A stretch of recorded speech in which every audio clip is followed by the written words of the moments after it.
right, with me this morning, very early here in the UK and of an evening in down in Australia. It's my great joy to have Allan Pease on with me today. Good morning, Allan. Well, good afternoon.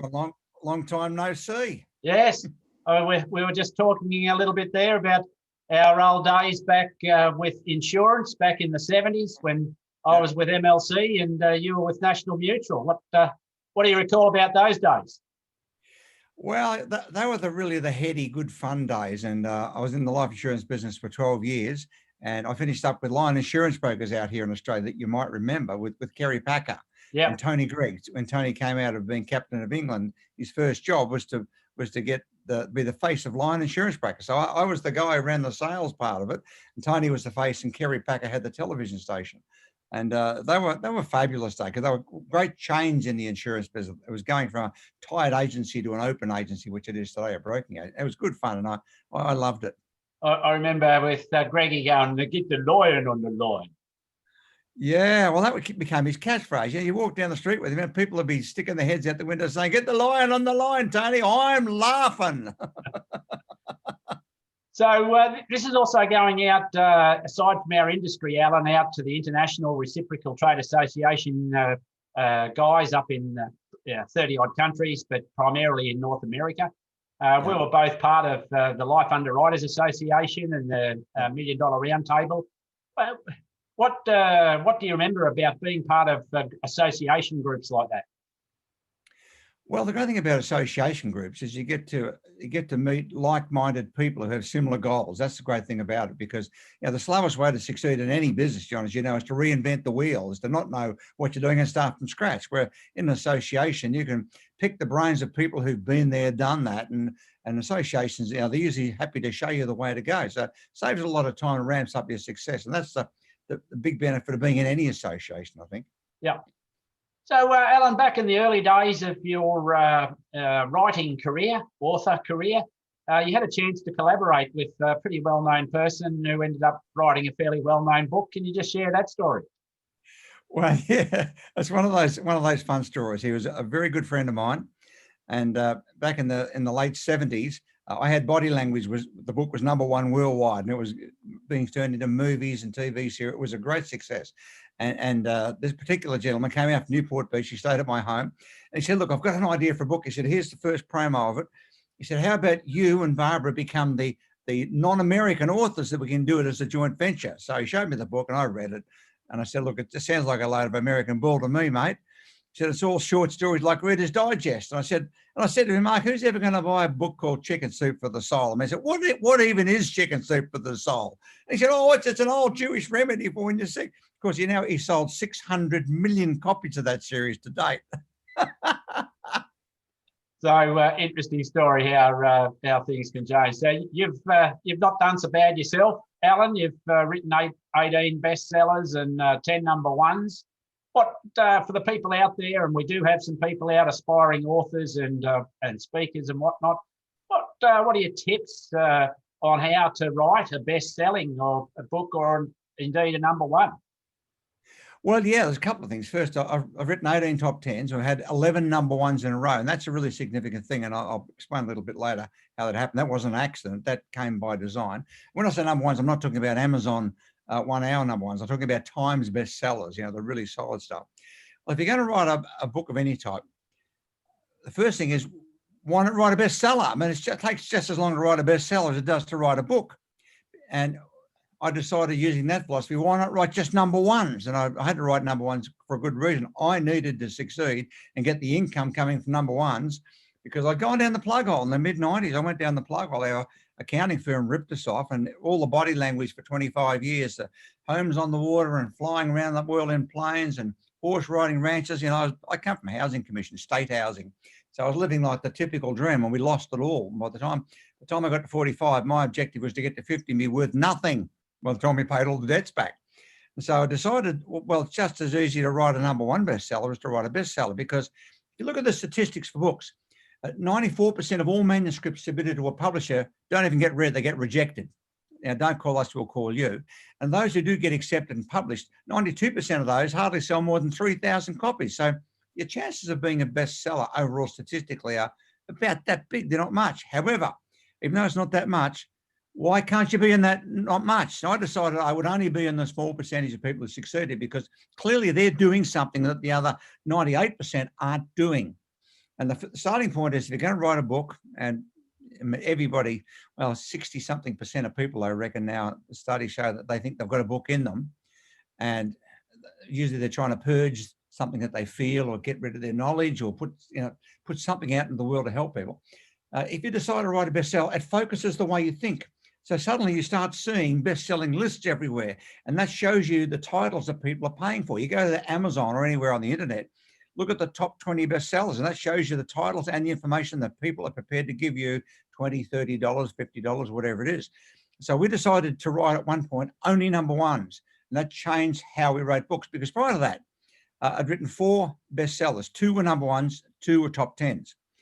And I was writing books, John, the people, when you remember, the people really should have, like, how to remember names, faces, and lists. Now, everybody says, oh, look, I need that book. I can't remember people's faces. And everybody agreed we would definitely buy it, but they didn't. They didn't buy it. We had to get on TV and sell the living hell out of this thing to sell 200,000 copies, which was a lot, but compared to my other books, which are sold in tens of millions, that was not a lot. So rather than writing books that people really should have that they'd agree with, like how to write letters, faxes, and emails to get people to say yes when you've only got print, which everyone said, I want that book. But they don't go into a bookstore or online and say, I must find it. We decided to buy what people would knock us over in a rush for to get. And that was the secret of writing number ones. What is it that you don't have to sell yourself to people? They say, I want that book when they see it. And so we started coming up with, the first title we came up with was Why Men Don't Listen and Women Can't Read Maps. And that went number one worldwide, sold 13 million copies.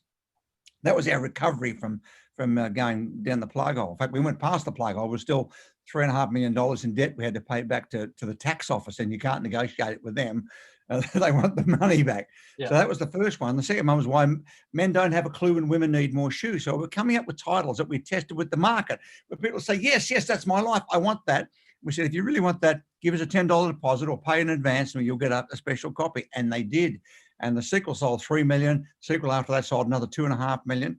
And that was the secret to writing number ones, is writing what people want, as opposed to what you want to tell them what they really should have, which is what we've been doing up until that point. Top sellers, and we'll sell hundreds of thousands, and even with body language, we sold 6 million, but normally you sell 500 to 1 million, which is a pretty good number. But we needed to sell 5 and 10 million to be able to financially recover and do it. And it was a process. And it takes a bit of courage to do that. But look, it takes just as long to write a bestseller as it does to write a book that probably nobody's going to read. That's the point. Yeah. So body language, brilliant input, Allan, and I can certainly resonate with why my wife always accuses me of not listening, and I can tell you she certainly doesn't know how to read a map. Yeah, you're not alone, mate. Certainly resonates. So body language was the first one to really take off. What was the inspiration for that? Well, all my life I've been a salesman. I come from state housing in a little country town in Victoria, which is right in the deep south of Australia. Population 820 people in that little town I came from. And for 20 years, they had the sign there, Lawn Victoria Welcome, 820 population. The standing joke was because every time a baby's born, a man left town, so the population remained the same. But when my father moved to Melbourne when I was a teenager, prior to that, I'd been knocking on doors selling everything from rubber sponges to anything I could sell to make money, because we never had any money. And my dad, who was an insurance salesman for the district, said, look, Allan, if you want to make money in your life, you've either got to be a doctor or you've got to be able to knock on doors and sell. I said, well, can I do both? He said, yeah, you can do both. So I've been knocking on doors selling after school from the time I was a kid. I did that right through my teenage years. And because I was a top salesman, I would always win everything. Invite me to all these groups to talk how to sell. And part of what I would talk about in selling was how to look at a person, identify by their movement, gestures, behavior, what their intentions could be. So I thought everybody recognized that when you sat back and when somebody said something, you may put your hand on your chin, that you were rejecting what that was. And when they leant forward and tilt their head, they're more likely to say yes. And the reason I knew about that, because back in the 50s when I was a kid, my dad used to listen to these LP records, long playing records, on this little HMV player when he was in the insurance business, by people like Dale Carnegie, who in the 50s was the big guru of self-development. And he talked about setting goals and writing them down, having deadlines and time limits. So I got into that frame of mind as a kid. And in the late 60s, part of the segment in my selling course was how to identify behavior, which was so popular. I thought this could be a standalone book. And so then I decided to write a book called How to Read the Body Signals of Your Customer, which was too many words for a title. So we cut it down to body language. And that was how body language was born, because we had too many words to fit the cover. We just cut it down to fit it. And in 1976, that came out, and it wasn't an immediate success. It took about a year and a half for people to really get the idea, because they'd never heard of this before. Nobody knew what this was about. And by the time I got on television and started to really sell the hell out of it, it took off. And then by 1980, it was #1 worldwide. It was an absolute cracker. And then it got turned into movies, it got turned into training courses, and it became, a complete genre of its own. And there's no course anywhere in the world now, in college, universities, training courses, management, that doesn't have it in there. So I got dubbed Mr. Body Language by American Reader's Digest with a big front page article, back in the early 80s. And that's kind of stuck with me ever since. And that's how it started. It started because I spotted a market, because the public was saying to me, look, if we had a book on this, we would buy this. Where can we find out more? So I decided to write a book on it. Now, if you write a book based on what you feel you want to get out and to purge, well, that's fine. But you've got to remember that statistically, the chance of it selling more than a couple of thousand copies are very small, if it even gets published. Yep. But if the audience, if the population are telling you, we want this, you go and get it to them at a good price, basics of selling, and you've got a runaway hit. Yep. So you do a lot of work with your wife, Barbara, and I know when I'm at home, I've been in sales all my life, and I get to certain points when I'm having a conversation with my wife, and she'll say, stop objection handling me. I know your process. That must present some interesting conversations at times. You've worked together. So share that journey, the joys and what have you. Well, look, you're right. Yeah, Barbara and I, we've been married for 30 years, and we lived together 7 days a week. And for the first 25 years, it was 7 days a week, 24 hours a day. We're hardly apart. You need special skills to do that with your partner. You really do. Without murder, you really need to have special skills. And we got to a point that when we first met, when Barbara and I met, she was a body language trainer. She'd been stealing my material and copying my videos. And I heard about this when I was in town. So I went around to see her to put an end to it, which I did. And I put an end to that. Yeah. And when we decided to write only #1 bestsellers, we'd been in Italy at the time, driving a car on the highway, heading for the airport, and there were 2 main airports in Italy. We were going to the wrong one. I was driving. She's got a map, and she's turning it around, trying to get it to match something on the horizon. And I said, look, if you could read maps, we wouldn't be lost here. She was saying, well, if you'd stop and ask directions, we wouldn't be having this conversation. And so it was a sort of an interesting event that she made me stop the car on the motorway in Italy, and she got out and hailed a cab. And I followed her in the cab all the way to the right airport. And I can still see her face in the back of the cab, waving at me, not using all 5 fingers. And that was where we decided that we got to a point after 3 years that many couples get to, where can't live without them, but can't live with them. This is a pretty common situation. I mean, I didn't want to live without her, and she loved me to bits. Who could blame her? But if I could murder her at the same time, and anybody listening to this who's been in a relationship well knows what I'm talking about. We got to that point that we figured if we couldn't work out and resolve and manage the differences between us, we're heading down the wrong track. We're heading for the separation track. So we wrote a list of everything about each other that we couldn't live with anymore. And we showed it to our mates and family and friends, and guess what? They all had the same issues, even though many of them had never admitted it, because people don't discuss these things, but they had the same issues. And so then we put out to our database, we're thinking about writing a book about the relationship differences between men and women. This is at a politically correct time where it was fashionable to go around pretending that men and women think the same way, want the same things, which if you had any experience with the opposite sex, you know that's just not true. Yep. We think very differently, and not better or worse, just differently. And poor old millennials and Gen Ys, they've been sucked into this concept of we all want the same thing the same way, and those poor devils can't hold down a relationship.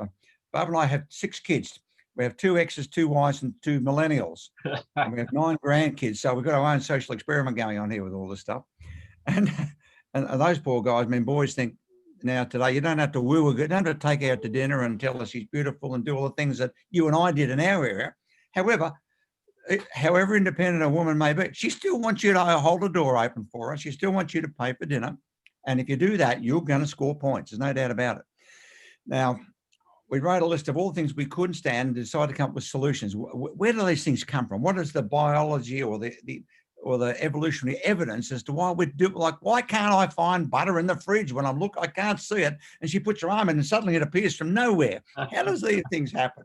And it happens to 3 billion other men as well on the planet, John, including you, right? Absolutely. I could never find stuff, and she couldn't park the car properly. She can run 5 businesses worldwide as a CEO, and she's great at it, but she couldn't reverse park to save her own life. And that was always an issue because sometimes when we go to meetings when we're living in the UK, I had to go into a meeting early and she had to park the car, and that was a tension point. And so once we decided we wanted to save our own marriage, that was where it started. And all of a sudden, people, the population, our friends' rallies, and our databases said, if you had a book on that man, I would definitely buy that. So we said, well, that's true. Send us $10 and we'll write it. And they did. Yep. And we wrote it and it sold 13 million. So it started through necessity, really. And in business, certainly, Barb and I have not had an argument about business for almost 30 years. She runs all the businesses. I only do 3 things in the business. She doesn't come into my camp and comment unless I ask her, and I don't go to her camp unless it's really necessary, which I don't want to. And we get on famously in business, which is unusual and rare. Our business life is 90% of that. 10% of the time the furniture might suffer, but 90% of the time it's a damn good relationship. And if you can get on with somebody 90% of the time, live with them, it's the best. It really is, because if you're great at something and your partner's great at something, you put the two together and make them combine, you'll get 5 to 10 times the result, which is what happened to us.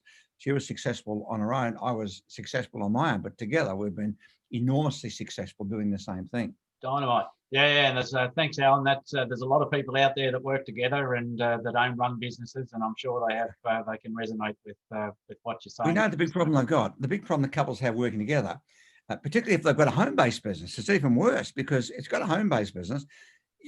You're not really sure whether you're at work or whether you're at home. Yeah. And you've got to have a place to go to, or put on business dress to go to a room, or in my case, I would put on a hat. And when I have the straw hat on, that means I'm at work. Yep. And therefore, I can't be asked any questions about what's happening with the home. Yep. If she's at work, she's got her own blue hat, and we don't do it now, but because we've got a routine, but she'd have a blue hat, which means don't talk to me about anything other than business while I'm doing this. And simple and basic things that we would do. The same, and I learned that back in the life insurance days, John, that when I was making appointments by telephone, every day, Monday to Friday, from 9 till 10 a.m., I would hit the phone, and my objective was to get 5 people to say, yes, Alan, you can come and see me. And I put on a straw hat because we worked in an open area with lots of other agents, and they'd all be talking. And when you're trying to make phone calls to prospects, other salesmen will talk to you to try and stop you because they're not making appointments. If they can stop you, we can all sort of feel good together doing nothing. So I said to everybody, look, here's my appointment hat. And I put do not disturb. When the hat's on, please don't talk to me. And that's what you've got to do. You've got to separate your home life from your business life. And if you can have simple ways like that to do it, then it can work really, really well. Otherwise, you can be heading for the divorce course if you don't do it right. Yep, great tip, great tip. Alan, you've been all over the world, met some really interesting people, trip to the Kremlin, all sorts of places. Where's the most interesting place you've been, or the most interesting person that you've run across? Wow. Well, there's so many of them. I read 3 weeks ago of an interesting person I spent time with in 1981, a guy called Peter Sutcliffe. Ah, okay. The Yorkshire Ripper. Yep. And in 1981, I was doing a PR tour of the UK. And when I got to Manchester, I had about 5 television radio stations up there.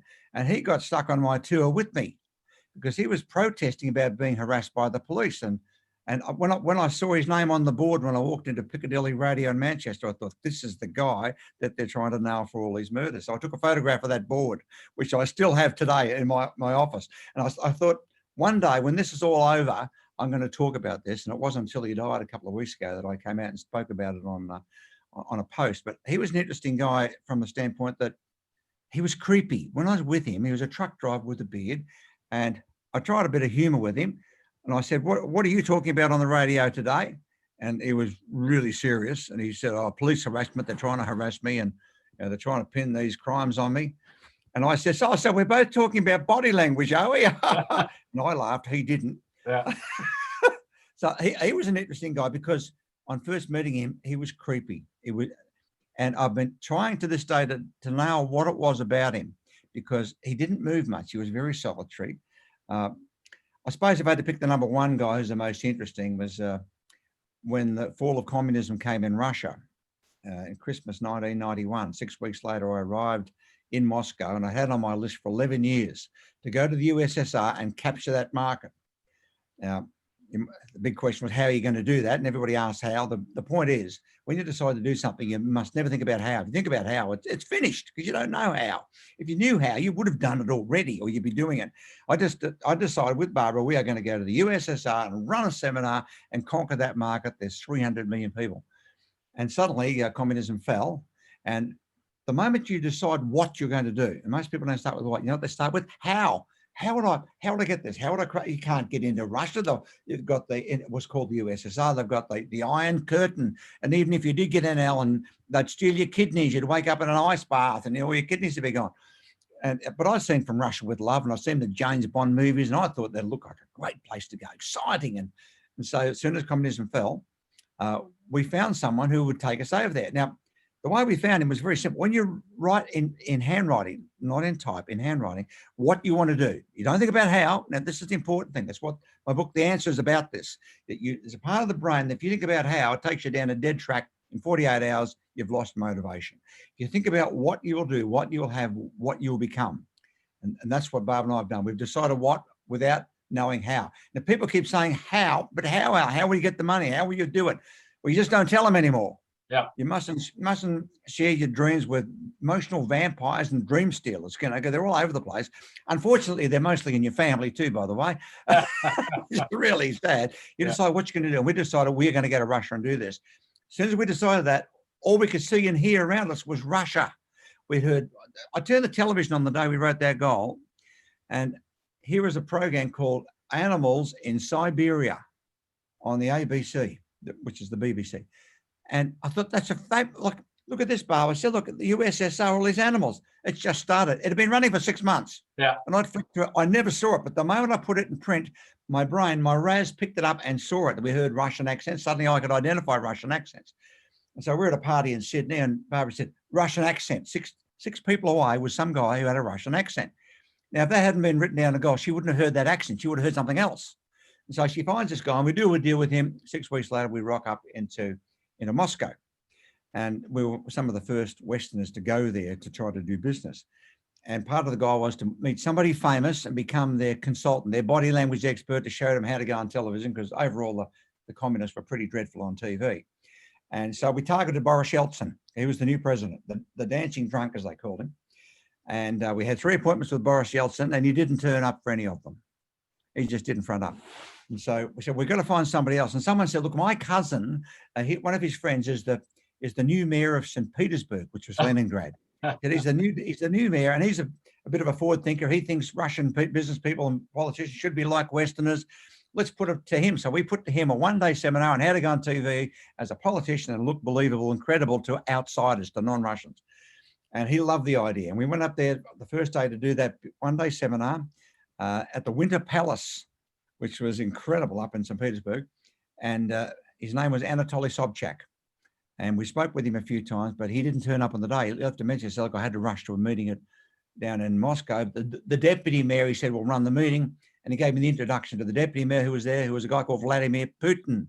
Vladimir Putin's first job in Russia was the deputy mayor of St. Petersburg. And I said to Barbara, this is a KGB guy. We'd heard about this KGB guy. And there he was, only a young guy. It was only in his 30s and a bit suave looking. He came into the room, didn't say much, sat in the front row, listened to the seminar all day. And to this day, I still see him steepling his hands together and nodding when he talks to presidents. And he was a great student. Yep. And he was probably the most interesting guy that we've met, because he gets a lot of bad press, because Russia and America were pretty bad enemies back in the Cold War days, the 50s yep. and 60s. But the guy's a vegetarian. He's a philanthropist. He builds schools. He's a very gentle guy. He really is. But he's definitely a steel fist in a velvet glove. There's no doubt about it.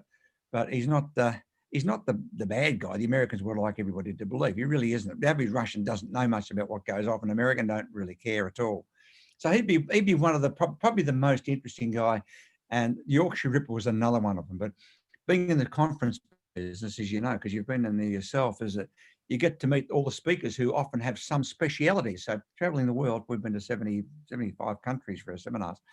we've been on programs with a lot of very famous and very well-known people. So I always get there early to try to figure out who they are. Whenever I go for an interview at the BBC, because I lived in UK for 12, we get there an hour early to find out who's going to come in. And we met the original James Bond, who's now buried up in Edinburgh. And we met the Monty Python crew. One day we had a private sitting with of YMCA with the Village People on one of the TV shows. Some of the people we met were just fabulous. We made a point of going early to meet these people, to put them in our social circle. So suddenly we've got all these people who were fabulous that we used to watch on TV and admire. And there's just so many. But Putin would be number one because he's a very misunderstood fellow.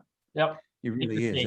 And I think on those stories, people like Richard Branson just say, can you do something? Just say yes, and then work out how to do it later. So good. Exactly. Yeah. Well, another one of my clients, Richard Branson, did some of his Virgin meetings in the early stages, and he's that's exactly what he's like. He said, if you start to think about how you're going to do it, he said, you become immobilized. Yeah. Just decide how. Just decide what, and the how will appear, and that's what happens with this part of the brain back here called the reticular activating system, the RAS. If you just decide the what, you will see the how. But most people start with the how. How would I get the money? How would I do this?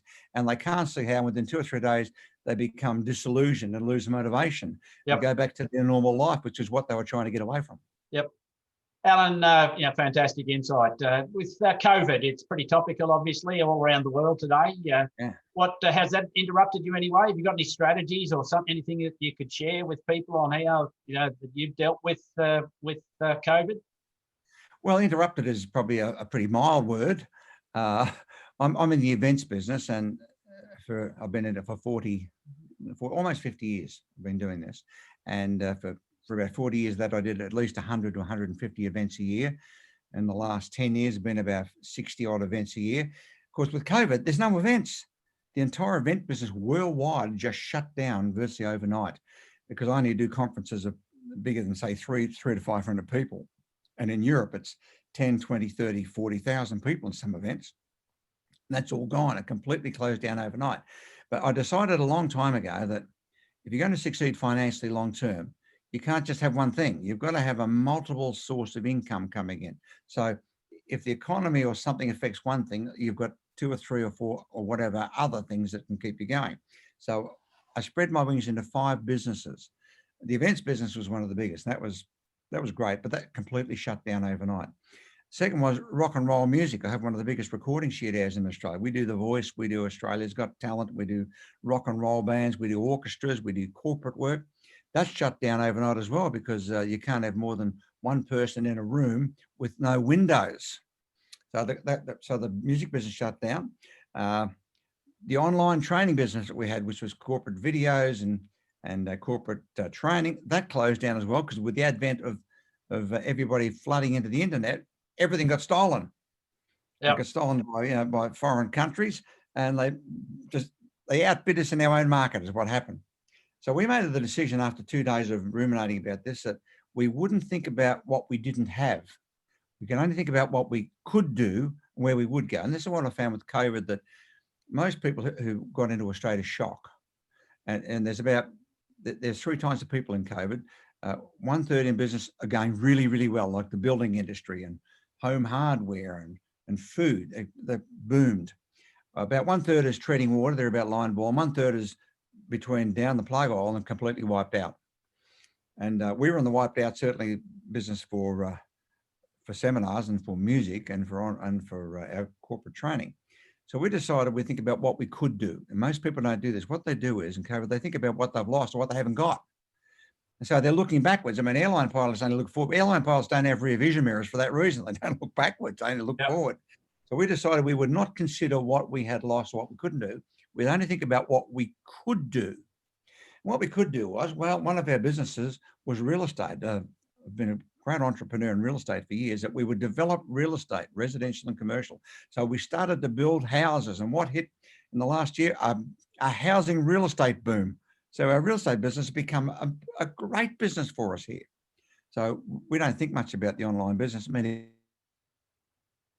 come back as time goes on. Vaccines will work and we'll all be able to get back into some type of normality. We developed and became expert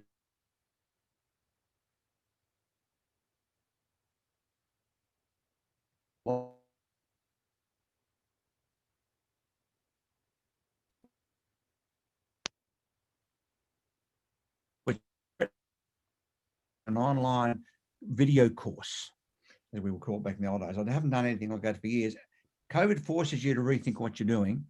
Yep. What you can do. If it focus, but people still thinking what they haven't got, that will cause depression. Think about what you are good at, what you can do. And I know on video at the moment, I'm in my green room here, which is fully equipped to set up the sound gear.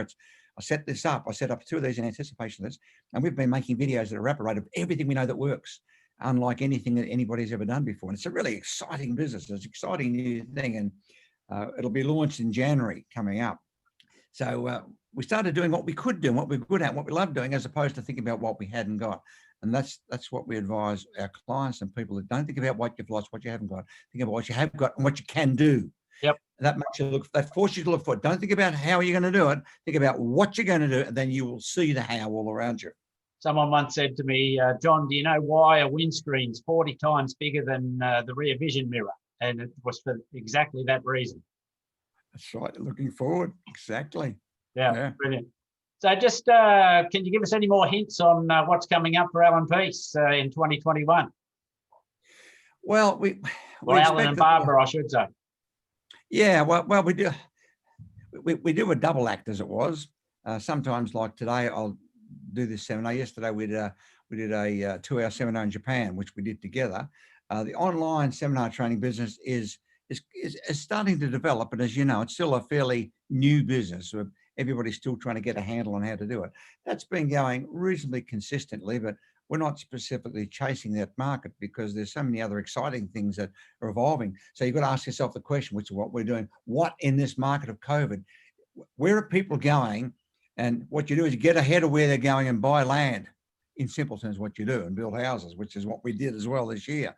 And for this year, we'll have our video online training course, which is fabulous. I'm looking forward to that. Online technology such as we're using now will develop within the next 6 to 12 months exponentially. So it will be a big thing, bigger and better than what we're doing right now. What we're doing right now is still a bit of a hybrid as to where this is going.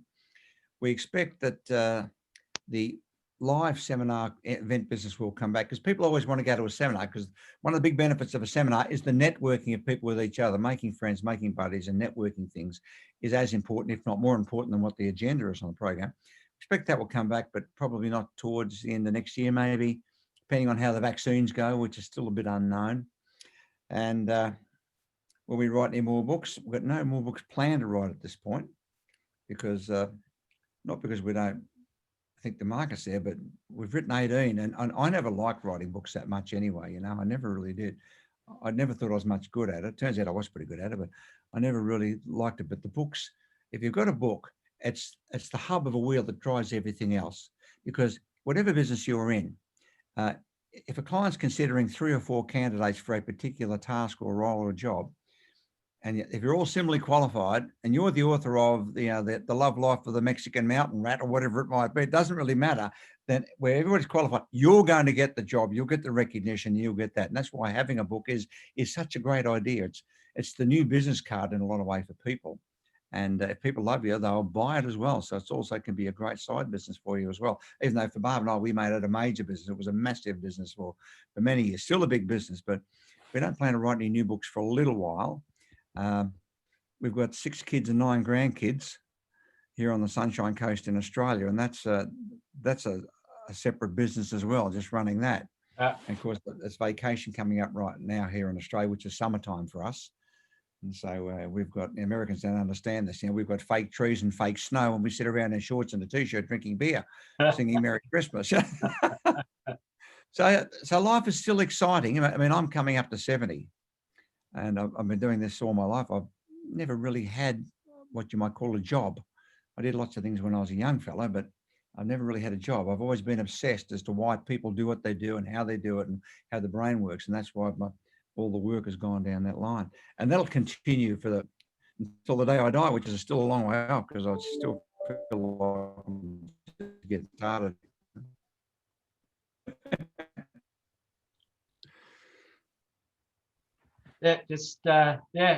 Brilliant, Allan. It's been absolutely a pleasure. The time has just flown past, and people will get enormous input from your thoughts, and I really do appreciate it. Have a great Christmas and New Year, and to you and Barbara and the family. And it's been wonderful having you on the program today. And I thank you for your inspiration. Well, great to work with you again, John. It's over 40 years, I think, since we saw each other last. And you don't look any older. Then again, you always look really old when you're younger, I suppose. So. And my eyesight's faded badly. That's probably a title for a new book. You never know. Well, again, with the title of a new book, how do you work out the title? Write titles you think people will pay money for and send it out to 200 people you trust and say, rate this from 1 to 10, and they add it all together and use their title. Don't use your own. Yeah. Allan's been fantastic. Thank you for your time, and all the best. My pleasure, John. Great to see you.